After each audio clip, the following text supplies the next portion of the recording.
After 15 years, one of the rarest haulers ever has gotten re-released, and of course, that is none other than Chet Boxkarr here. Guys, I cannot express, I'm going to try, but it's going to be extremely difficult to express just how significant and how monumental this re-release truly is.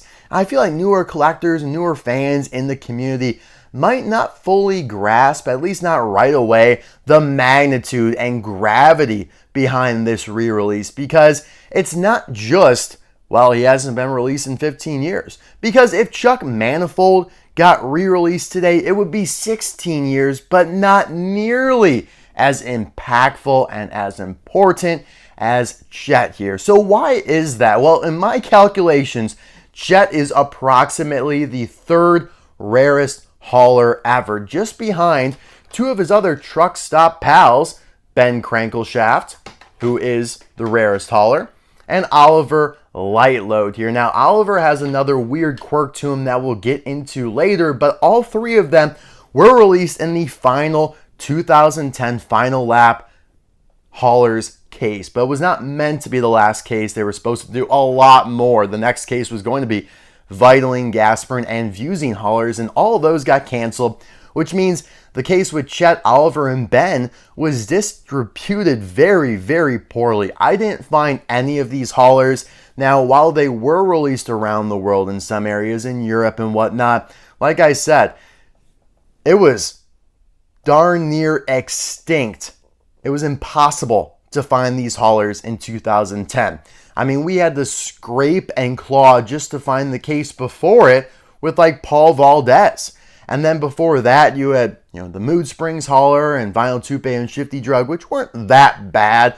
But haulers got pretty scarce toward the end of their lifespan, and Chet, unfortunately, was a victim of that. Now, in early 2017, before Cars 3 came out, Mattel re-released a bunch of truck semis. So Chet, for example, but just the semi-cab portion, Jerry Recycled Batteries, Ben Crankleshaft, Gil, all got released as semi-cabs in the Radiator Springs Classic line for Toys R Us. Now, Oliver Lightload has that quirk. He was not included into this series, but the other ones were. And so collectors got a chance to at least get the semi-cab, but that's not really all of what we want. I mean, what makes haulers so awesome is that they're a big truck, right? And it's human nature. We like big things, right?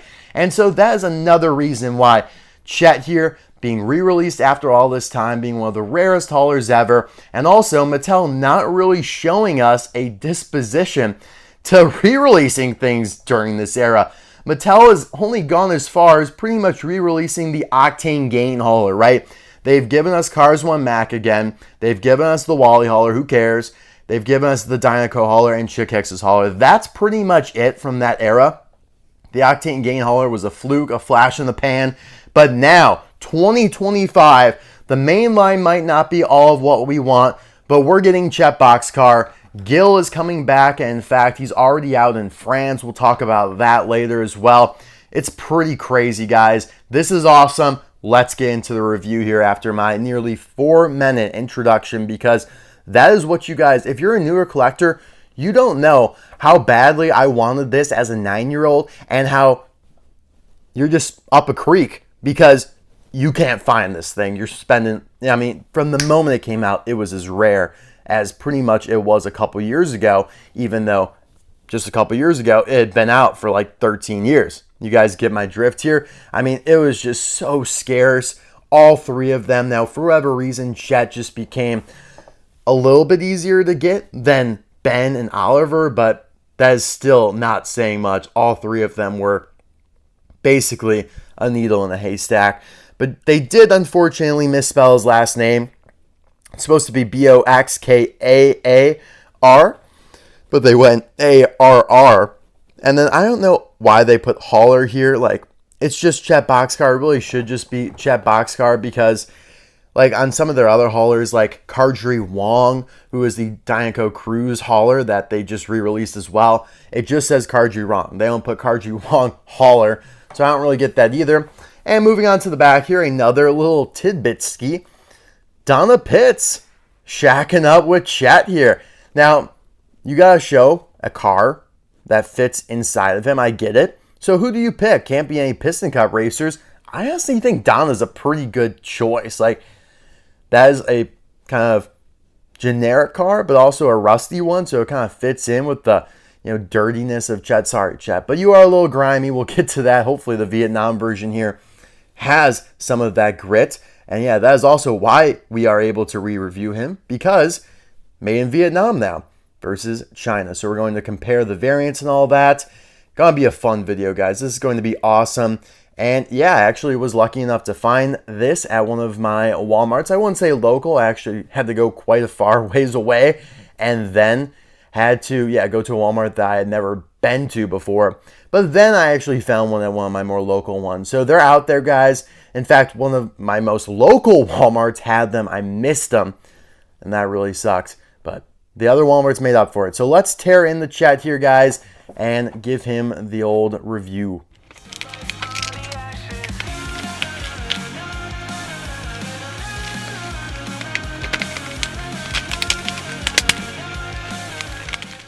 Here is Mr. Boxkaar all opened up, looking glorious. And there is Mr. Boxkaar in Cars 1. Just the side and back of him, we don't actually get to see his face, which is a little peculiar. He's one of the only haulers that's not facing toward the highway. I guess he's just kind of turning away for it to rest up for the night. But yeah, iconic scene from the movie. I'm so glad that Mattel has done these haulers. In 2010, I'm so happy that they snuck out. I would have rather had them than some of the Piston Cup haulers, to be honest, because we had already gotten so many Piston Cup haulers, but we haven't gotten some of these more visceral, real-life truck stop haulers. So the fact that those came out and then the Vitoline, or Gasprin haulers got canceled, it sucks, but I'm glad it happened the way it did. I also wanted to say that Paul Valdez was released in the Radiator Springs Classic line as just the single deluxe, the semi-cab. I didn't mention him before, but yeah, him, Jerry, Gil, Ben, and Chet all got that release. Oliver was the only one kind of weirdly left out. It's almost like they all ganged up on him. But these 6 are considered the 6 major truck stop haulers, the 6 non-Piston Cup haulers from the 2009-2010 era. Now we'll see who else comes back. There are rumblings that Jerry Recycled Batteries might come back as well. So this could be a huge year for haulers. It really does feel like something more appropriate for the 20th anniversary of Cars next year. But hey, I think, and I want to ask collectors this. I want to ask older collectors, like, who had a chance to get Chet back in the day. Does this re-release bother you? Because now the value of Chet is going to go way down. I mean, this is like a $150, $200 hauler that won't be worth that. Now, again, the Chinese version in that packaging, it's going to be different, but a lot of people don't really care about the variant, so the value is still going to go down. But for newer collectors who didn't get a chance to get Chet back in the day, is this like the most exciting thing ever? It should be. It was back then, and if you don't have Chet, this should be on the top of your list. I mean, guys, again, haulers, Chet Boxkarr, one of the rarest ever, getting a re-release. Mattel coming out of nowhere with this. I mean, they do not show us. Like, they give us a new hauler, doesn't even appear in the movie, Cruz Ramirez hauler. Like, they have not given any indication that they're willing to re-release this stuff until now. This really opens a door for so much. And yeah, I'm here for it. As an older collector, my answer is, yeah, I mean, the value's going to go down, but I wasn't going to sell them anyways. And it creates a lot of excitement within the community, and everyone's out to find him. He's going to be extremely rare, at least right away, early here. So best of luck to everyone. Get out there fast. It's across the entire country. Illinois, East Coast, West Coast, all over you have a chance to find them. Actually, I will say 3 of 8 Walmarts I've already gone to 8. Looking for him, have gotten in the case, which not great percentages there, but 2 of those Walmarts don't even carry haulers, I learned. So we'll see. I'm going to go to a couple more today, and yeah, you'll see actually this weekend in the episode of The Hunt how I kind of find them and whatnot, the process it was. But let's get into the review here. Chet on Chet carnage, Chinese versus Vietnamese. Let's dive in here with the semi-cabs. On the right, you have China. On the left, you have Vietnam. And you could already see right off the bat that the eyeliner has been added, the black eyeliner. So that gives his expression a little bit more depth, which I like. I think it looks more realistic. This just looks so flat here. But obviously, again, we don't really see his face, so can't make a super good judgment. But I do like how Vietnam did the eyes on him here. You have the grill, which is textured, like you could kind of feel the slits in the grill there, which is pretty nice. His bumper there got a lot darker gray, but he's still just as angry looking. The mouth actually looks to be a little bit bigger, to be honest. Doesn't have any logos here. Like, for example, Jerry Recycled Batteries is the same model as him, and he's got the Peterbilt logo there in the center, but the other two that are the same shape as Jerry, being Chet here and Paul Valdez, we'll get to them comparing-wise in a bit, do not have the Peterbilt logos. Both have plastic side view mirrors. You do have the orange lights on his side there that protrude, look pretty cool. Now, I will say Chet was one of my least favorites just because the semi-cab is very dull. Like, when they re-released this in 2017, I think it probably was like, yeah, that's all right. But, I mean, Gil unfortunately got the short end of the stick in many ways out of these six as well, because he was released in 2009 and 10 and was not really rare, right? So Gil pegwarmed back in the day, which is crazy. Jerry did a little bit too. And so Gil has been regarded as the least rare of all these haulers.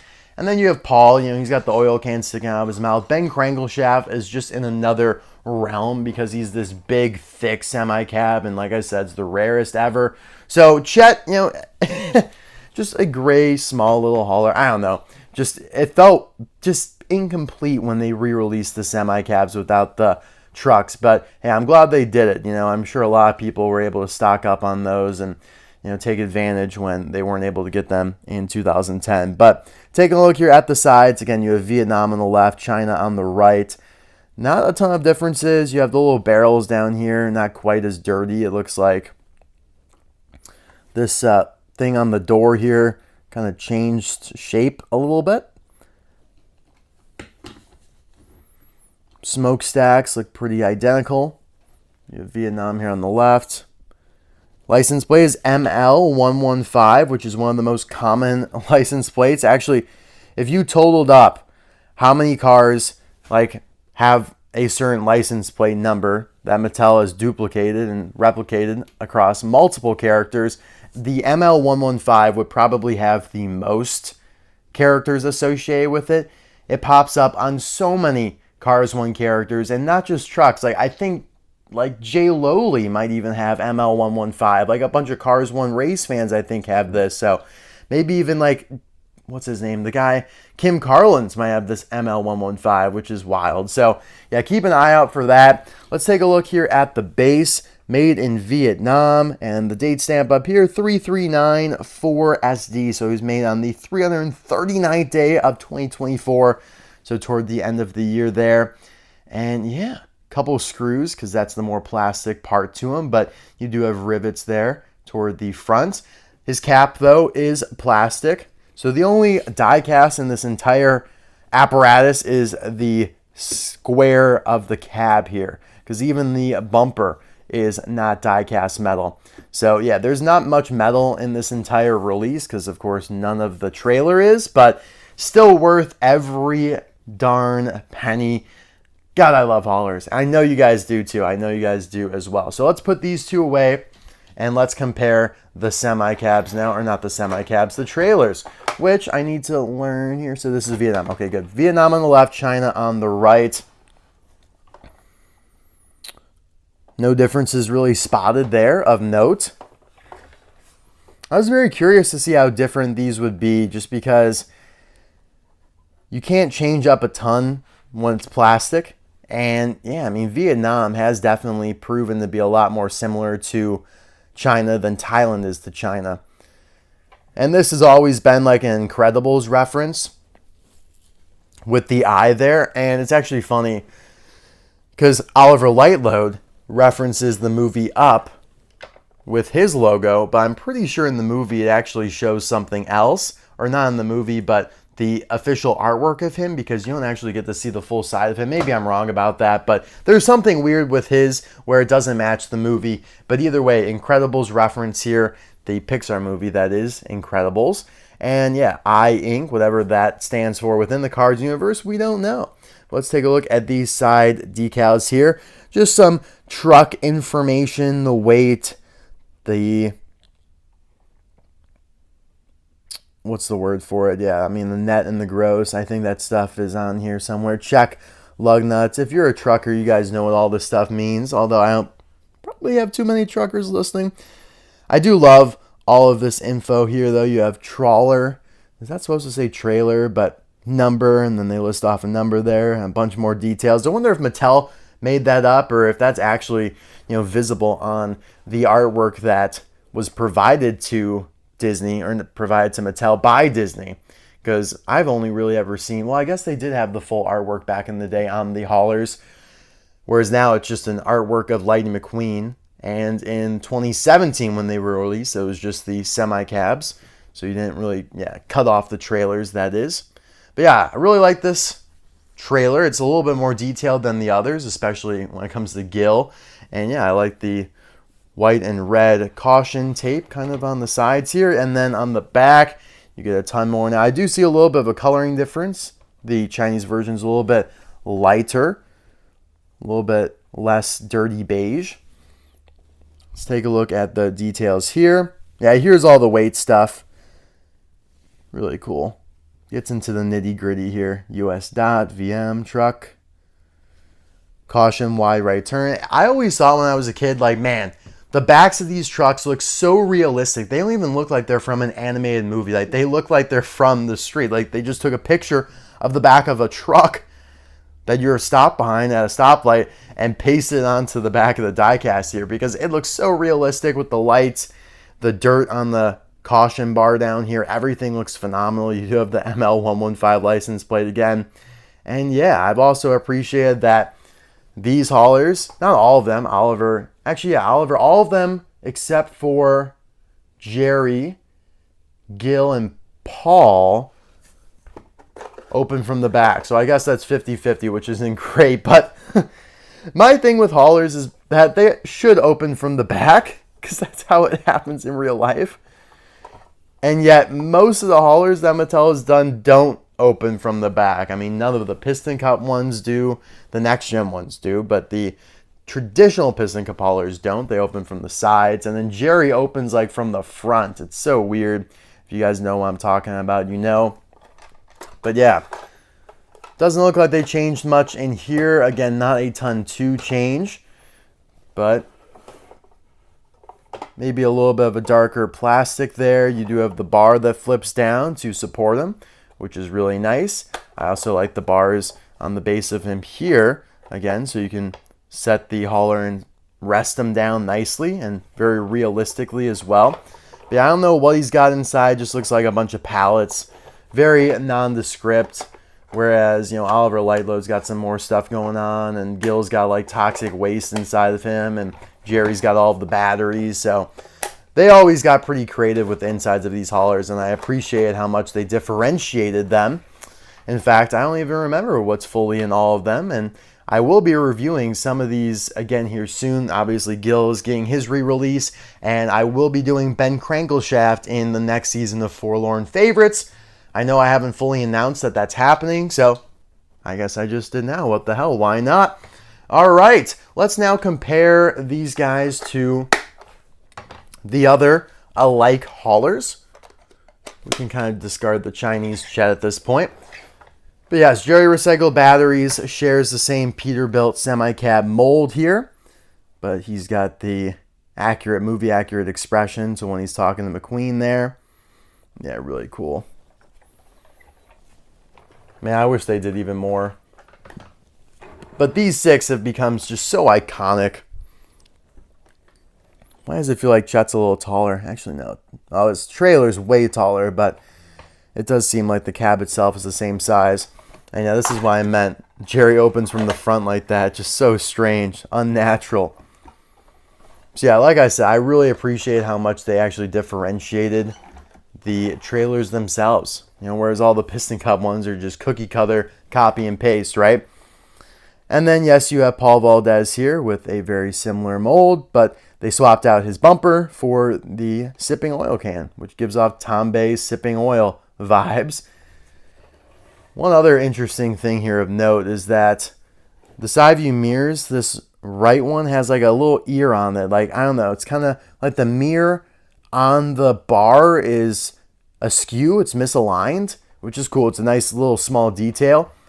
And you have that on Jerry and Paul, but it goes away on Chet. Like the Chinese version doesn't have that either. Like the mirror is perfectly in place there. So a couple differences on the plastic components, but again, the metal, that very little metal part is the exact same, just repainted here. PV, Paul Valdez. Let's see what's going on the side of him. Yeah, see, he doesn't open from the back. He's too cool for us. I don't even know what side he opens from. Oh, here we go. And he's got whatever those are, some bolts. But yeah. I think Gil is like toxic waste in him. Yep, that's gross. Oliver's got the best back because this like turntable comes out and becomes a ramp. It's pretty cool, and you got a bunch of barrels and boxes in there. So Oliver arguably is the best trailer. Let's see what's in Ben though, because I totally forgot. Oh, Ben has a pretty nice one too, because you could lift this up, and yeah, that's actually pretty sweet as well. So it's between Ben and Oliver is who has the best trailer.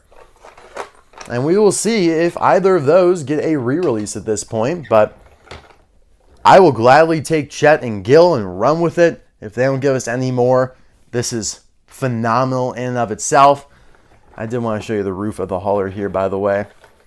Didn't change up a ton. Probably the most similar variant review we've ever done here on the channel, but even if it wasn't that big of a variant, it's still worth reviewing and talking about, bringing this topic to light. Such a major re-release, guys, and I think the Vietnam version's better because of that eyeliner there. Everything else is pretty much status quo. I do like the darker bumper as well, actually. And one final comparison, I always thought that, you know, Ben was kind of like the bigger brother to Chet because he's got like the similar front with the black grill, just everything's bigger, right? Ben is just way thicker and awesomer. Ben's my favorite. I absolutely adore Ben. And I mean, the expression, rah, just is so good, guys. So good. You can tell how excited I am. I was like a little kid when I found this the other day. Even though I already had Chet, it felt just tremendous. And the energy, you know, it really brought me back. Like, man, I really do enjoy hunting for cars. And it's therapeutic. It's something, yeah, that I just kind of do for fun. Like, even if I don't find anything, like, I don't go home that upset about it. Now, if I do find something, I feel pretty good, too. It is kind of a, yeah, dopamine hit. But thank you guys, as always, for watching. Best of luck looking for Chet if you're on the prowl yourself. Appreciate everything you guys do. Hope you enjoyed, and I'll see you guys soon for another video. Bye now. And who am I to keep these two lovebirds apart? I've united Donna with Chet. An unlikely match, but a pretty cool one when everything's said and done. Bye now, guys.